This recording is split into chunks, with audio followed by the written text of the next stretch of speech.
Et parce qu'effectivement, toutes choses concourent à notre bien, mon frère, ma soeur, ne viens pas seulement chercher Dieu uniquement dans tes moments de peine.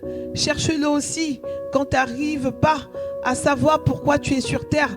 Cherche-le aussi quand tu aimerais déterminer pour quelle raison il t'a mis sur terre. Oh mon frère, ma soeur, je te le dis, Dieu est merveilleux.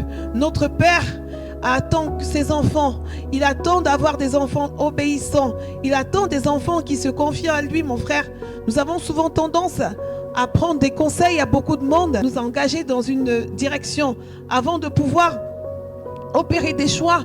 Nous aimons avoir les conseils de conseillers. Mais t'es-tu demandé, mon frère, ma soeur, que la personne qui te conseille de prendre telle ou telle décision, qu'a-t-elle fait de sa propre vie?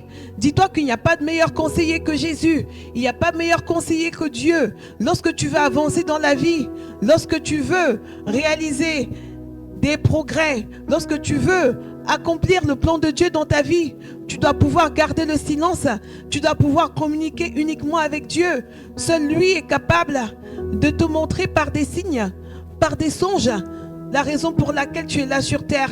C'est pourquoi, mon frère, ma soeur, confie tes projets à Dieu, confie tes interrogations à Dieu. Dieu, comme on l'a vu, il est celui qui a créé toutes choses en son temps. Il est celui qui a été au commencement de toutes choses. Tout comme il a créé le ciel et la terre, il a créé des animaux, il a créé toutes les espèces vivantes sur terre. Il a créé, dans Genèse 1, au verset 26, l'homme et la femme. Il ne les a pas créés pour rien. Il les a créés à son image, même s'ils ont péché par Adam.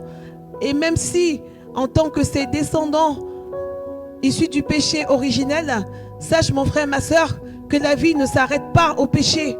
La vie s'arrête aussi à la seconde chance qu'aujourd'hui Jésus nous offre tous en venant demander pardon de nos péchés, en venant nous repentir.